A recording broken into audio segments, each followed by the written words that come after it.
Bismillahirrahmanirrahim. Aldı bilen alemlerinin Rabbi Allah subhanahu ve ta'alaga hamdu sana ve süyümlük Peygamberimiz Muhammed sallallahu aleyhi ve sellemge en güzel durut salamlarımızı yollagandan keyin qadrli qarindoshlar, Tarixi Nazar programımızın 11. sanını anlaşanlarını kızgın qarşı alamiz.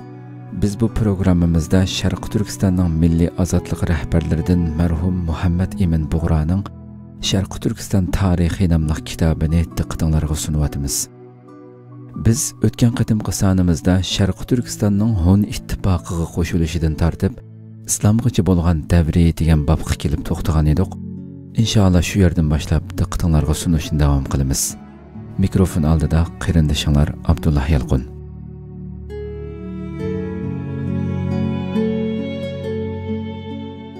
3. bölüm Şarkı Türkistan'ın Hun ittifoqiga qo'shilishidan tartib İslamgacha bo'lgan davri. Şarkı Türkistan feodallik davrida turayotgan mezgilda Moğolistan'da qadimdan tartib hukm surib kelayotgan Hunlar kuchlanib, milodidan burunqi 300. yillardan tartib atrofidagi turk xalqlarini o'z bayrog'i ostiga yig'ib, ta'sir doirasini kengaytirishga boshlagan. Milodidan burunqi 180. yilidan 206. yillargacha bütün Şarkı Türkistan xalqlari va Osiyodagi boshqa turk qavmlarining ko'p qismi Hun hokimiyati ostiga kirib, g'oyat cho'ng bir turk konfederatsiyon, ya'ni birlashma davlati maydonga kelgan edi. Eng qadimki tariximizda va yaqinqi zamon tariximizdagi turk tarixida nihoyat zo'r ahamiyatga ega bo'lgan ve düşmanları tarafından her xil yolg'on buhtonga uchrab kelgan bu isil Türk imperatorluğunun tarixiy voqealarini o'ttirg'a qo'yib, bu davlatning mazkur buhtonlardan pok ekanligini o'ttirg'a qo'yishni lozim ko'raman. 1. fasl Buyuk Hun imperatorluğu. Çinning shimolidan, ya'ni Xitoyning shimolidan Mo'g'uliston, Mong'oliyaning shimolidagi Orxun daryosi bo'ylari ve Tanno Ola, Cho'g'ay tog'lari etaklarida yashagan turklarni Xitoy manbalarida Hyongnu, Shongnu, Yevropa manbalarida Hun deb ataydi. Lekin bu turklar o'zlarini qaysi nom bilan ataganliklari tarixda ma'lum emas. Biz ularni Hun degan nom bilan zikr qilamiz. Hun davlatining tarixi milodidan burunqi 1500 yil burunqi chog'dan boshlaydi. Bu majhul davrning ahvoli bizga qarang'u. Xitoyning tarixiy manbalarida Hunlarga oid tarixiy ma'lumot, garchi bularning to'lisi ishonchsiz burmalangan bo'lsa-mu, milodidan ilgirki 300. yildan boshlaydi. Bu tarixdan boshlab Xitoy hukmdorlari Hunlar bilan xitoyliklar o'ttirisida urush boshlagan. Xitoy hükümdarları Hunlarning hujumini to'sish uchun har yerda istehkom va qal'a sepillarni salg'ili boshlagan. Oxiri milodidan burunqi 249 yili butun Xitoyni o'z hokimiyati ostiga kirgizib bo'lgan imperator Shi Huangdi bu sepillarni bir-biriga ulab Pichli dengizidan Gansugacha 3000 kilometr, ya'ni taxminan 600 potay uzunligida bir istehkom yasab chiqdi. Mana bu tarixdagi dangliq Saddichin sepili bo'lib, bugun dunyodagi ajoyib asari atiqalardan biridir. Bu sepil haqida qadimki zamonda turklar va xitoylar o'ttirisidagi siyosatlar to'g'risida degan bobda tafsiliy bayon qilamiz. Huangdi bu sepildan yaxshi foydalandi. Hunlar hujum qilib kelganda xitoylar bu sepil ustida turib mudofaa qilib, Hunlarning hujumlarini chekindirgan. Huangdi o'lgacha Hunlar Saddichindan o'talmadi. Çünkü Huangdi zamanısında Xitoyning 1 milyon askari bu sepilde davomliq turg'izilgan. Huangdi milodidan burunqi 211 yili o'ldi.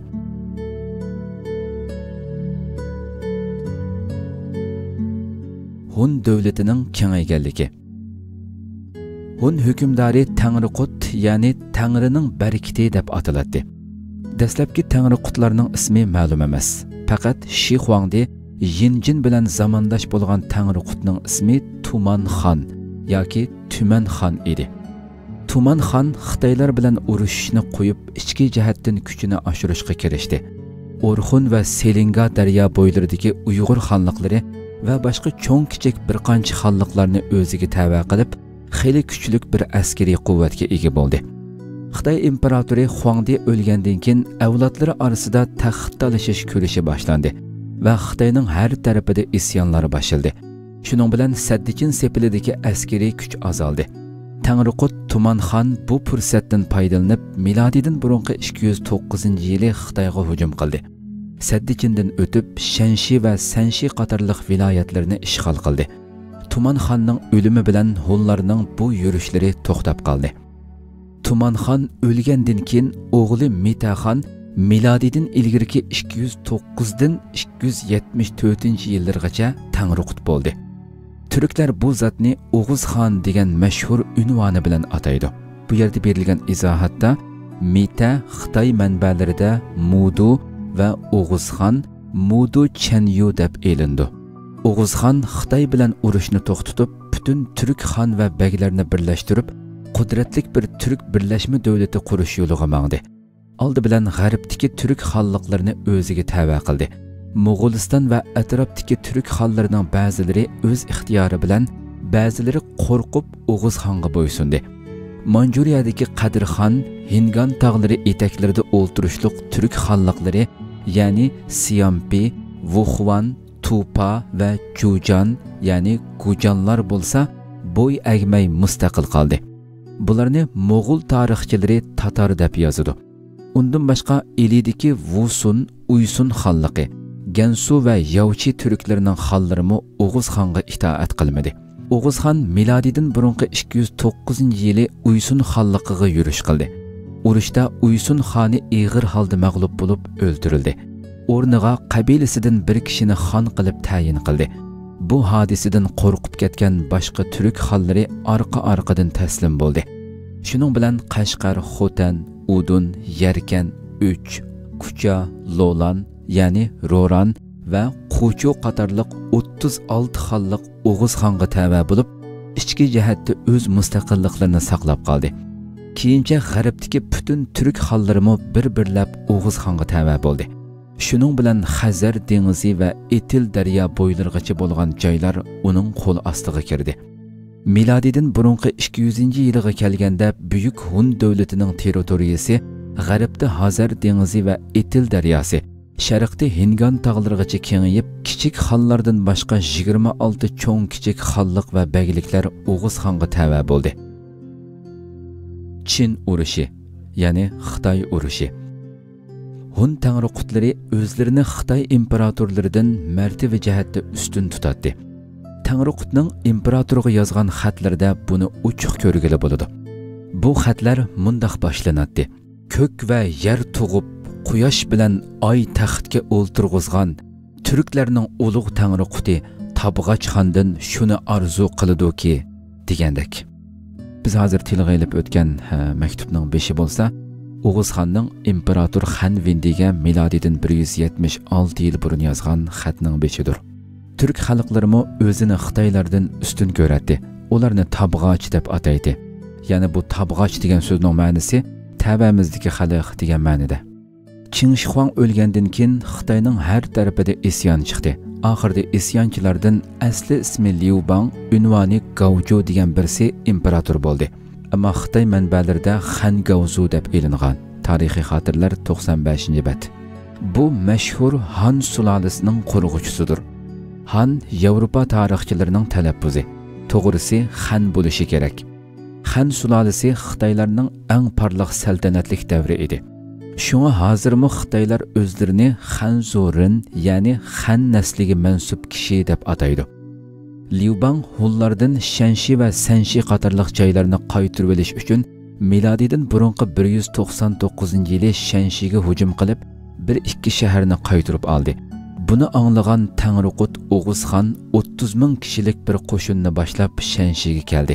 Bir maydon urushdan keyin Huangdi Liu Bang ig'ir holda mag'lub bo'ldi va saq qolgan ozg'ina askarlari bilan Chang'an bugungi Xianfu shahriga yaqin bir tog'dagi sepil ichida muhosiraga aylandi. Liu Bang askarlarining butunlay qirilib, o'zining asirga tushib qolishidan qutulish uchun Tangriqut bilan sulhi qilib, har yili belgilik miqdorda boj topshirish kelishimi tuzishga majbur bo'ldi. Shuning bilan Xitoy imperatorligi Hun Tangriqutligiga tava bo'ldi. keyinchi O'g'izxon Xitoy imperatorining qizini nikohiga oldi. O'g'izxon vafot bo'lgandan keyinmi Tangriqutlarning Xitoy imperatorlarining qizlarini elish rasmiy davom qildi. Shuning bilan bir asrga yaqin bir zaman ichida o'zaro do'stlik munosabat davom qildi.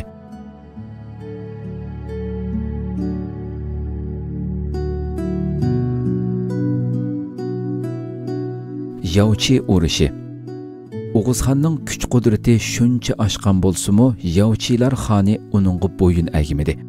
Oxiri O'g'izxon o'g'li Bahodir xonni nurg'un askariy kuch bilan Yavchilar ustiga yo'lladi. Shiddatli urushdan keyin Bahodir xon mag'lub bo'lib, butun askarlarini yo'qotib, o'zi aran jinini qutqizib qochib keldi. Undan keyin yana bir qancha urushlar bo'ldi. Milodidan burunqi 175-yili bo'lgan urushda Yavchilar xoni o'ldi. Askarlari qirilib ketib, Yavchilar parokanda bo'lib, yurtlarini tashlab, har tarafga qochib ketdi. G'arb tarafga qochqanlar Lopnur ko'li atrofiga yerlashgan bo'lsa-mu, sharqdan Hunlar, g'arbiy shimoldan Roran, Quchu va Xotan xonlarining hujumiga uchradi. Shuning bilan bular ikki qo'lga bo'linib, biri Tibetga ketdi. Bular kichik Yavchilar deb ataladi. Hozirgi Tibet xalqining tegi mana bulardan bo'lish ehtimoli kuchli. Yana bir qo'li g'arbiy shimolga minib, Iliga hujum qildi. Ilidagi Uysun xoni Nantomi, Nandubak qattiq turib mudofaa qilgan bo'lsa-mu, askari Yavchilarga qaraganda bak oz bo'lganligi uchun ig'ir mag'lub bo'ldi.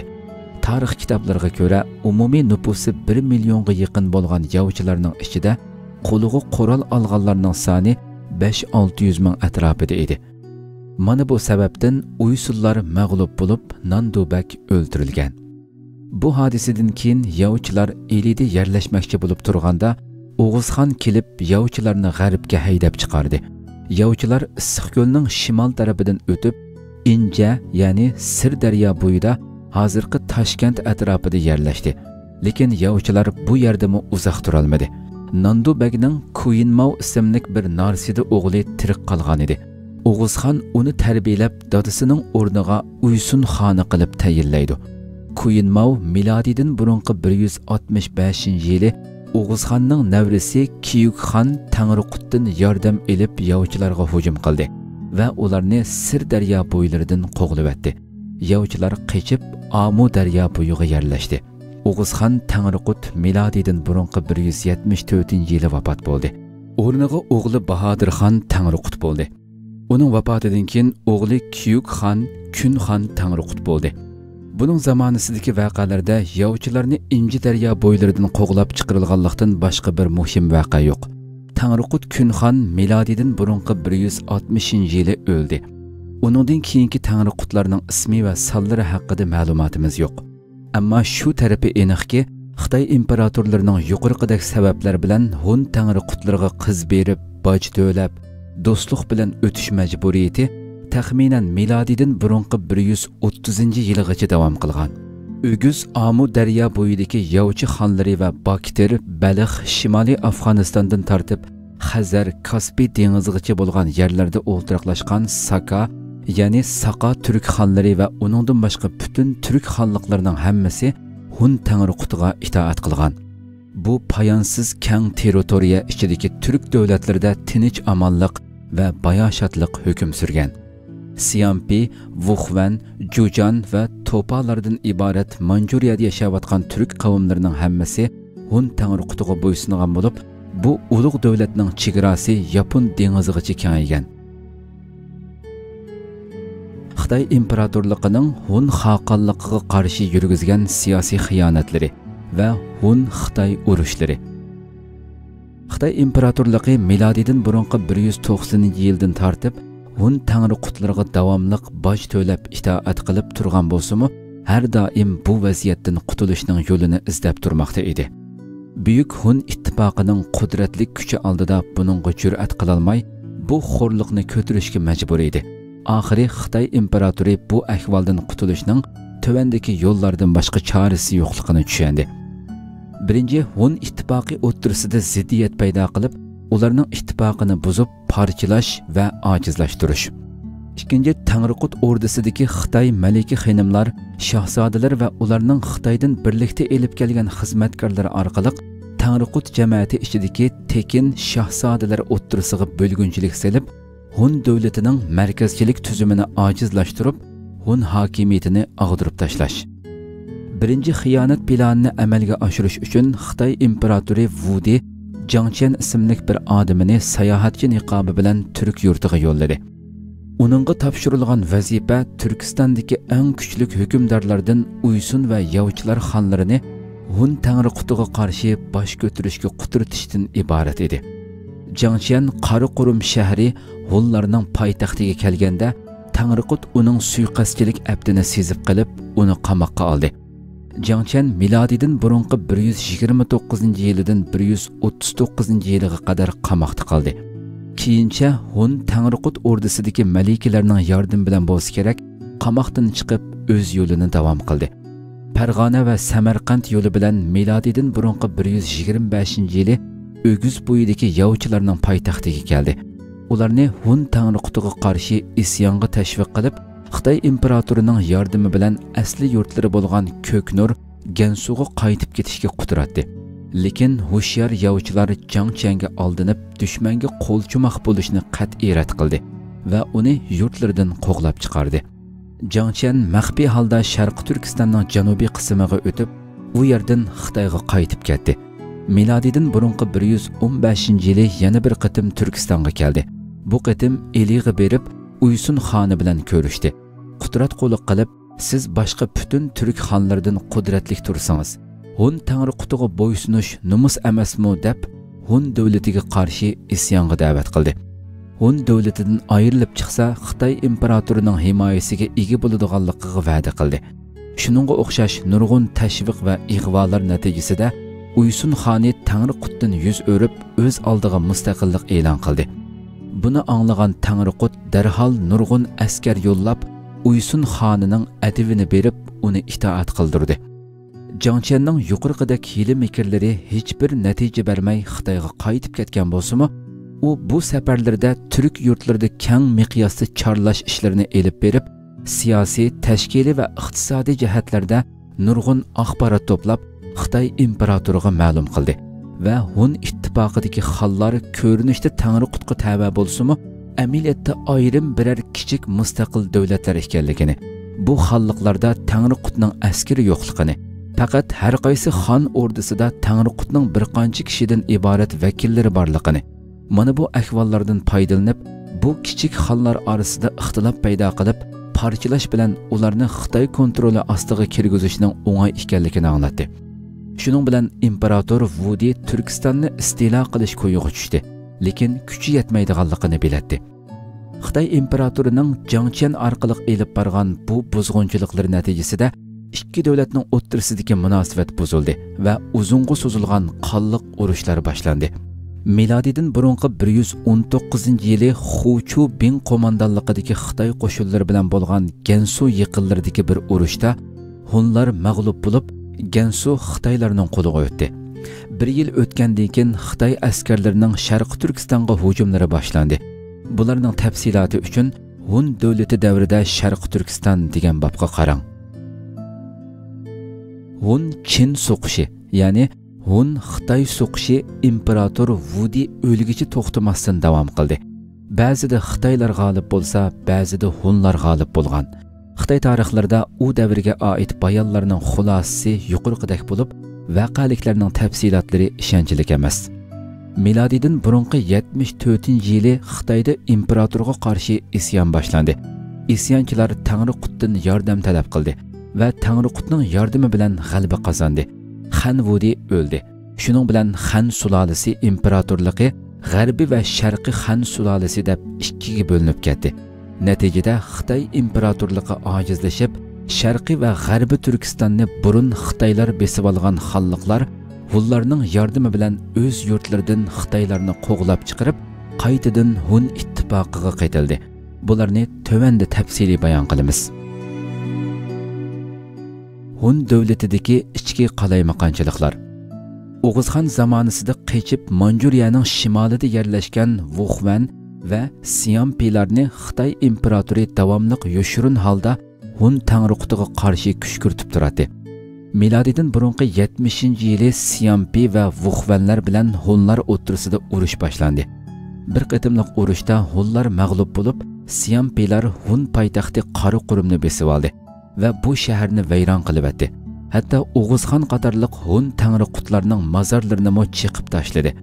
Miladidan burunqi 54-yilga kelganda Tangriqut ularni mag'lub qilib butunlay yo'qotdi. Qolganlari o'z yurtiga qochdi.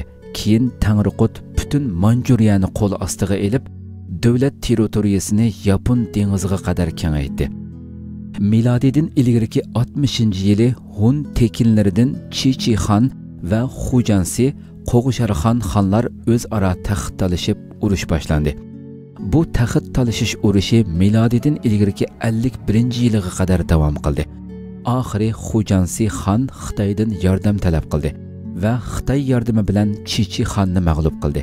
Chichixon yaqin odamlarini elib g'arb tarafga qochdi. Elidagi Uysun xonni mag'lub qilib, Tangritog'ning shimolida qudratli bir davlat qurdi. Keyincha So'g'd, Buxoro va Samarqand xonlarini o'ziga tava qilib, poytaxtni So'g'dga yo'tkidi. So'g'd yaqinlarida yangidan cho'ng bir shahar bino qilib yerlashdi. Tangriqut Xujansi xon bir tarafdan Chichixon va yana bir tarafdan Siampi Vuxvanlarning dushmanlik faoliyatlari o'ttirisida qoldi. Uzundan beri mundaq bir fursatni marab yotgan Xitoy imperatori Jangki Jingji ismli qo'mondan boshchiligida cho'ng bir qo'shin bilan Sharqi Turkistonga yurish qildi. Bularni Sharqi Turkistonga birinchi qitimliq Xitoy istilasi degan bobda tafsiliy bayon qilamiz. Xitoy imperatori Sharqi Turkistonni istilo qilgandan keyin So'g'didagi Chichixonga elchi yo'llab, uni Xitoyga bo'ysunishni talab qildi. Buningga Chichixon Xitoy elchisini o'ldirib javob berdi. Buni anglagan Jingji So'g'diga hujum qildi. Bu urush uzungacha davom qilib, oxiri Chichixon bir qitimliq urushda o'ldi. Jingji uning kallasini kesib imperatorga yo'lladi. Shuning bilan So'g'd hozirgi G'arbiy Turkiston Xitoyga tava bo'lib, boj seliq to'lashga majbur bo'ldi. Shunda qilib Xitoy imperatori turklarning o'z ichidagi ixtilofdan toza foydalanib Turkistonni besib oldi. Hun Tangriqutining Xitoyni mag'lub qilganligi. Hun va Xitoy davlatlari orasidagi dushmanlik va urushlar to'xtamasdan davom qilmoqda edi. Miladidan burunqi 25-yilga kelganda Hunlar Xitoylarni ig'ir mag'lubiyatga uchratdi.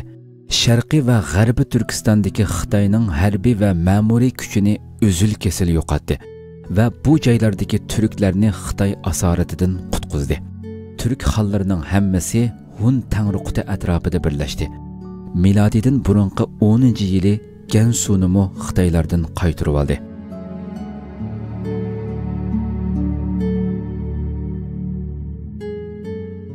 Qadrli qarindoshlar, shunday qilib vaqt e'tibori bilan Tarixga nazar programmamizning 11-soni mush yerda oyoqlashadi. Inshaalloh oldimizdagi sonimizda Hun davlatining ikkiga bo'linganligi mavzusidan boshlab huzuringizga sunishni davom qilamiz. Aman bo'lg'aysizlar. Assalomu alaykum va rahmatulloh.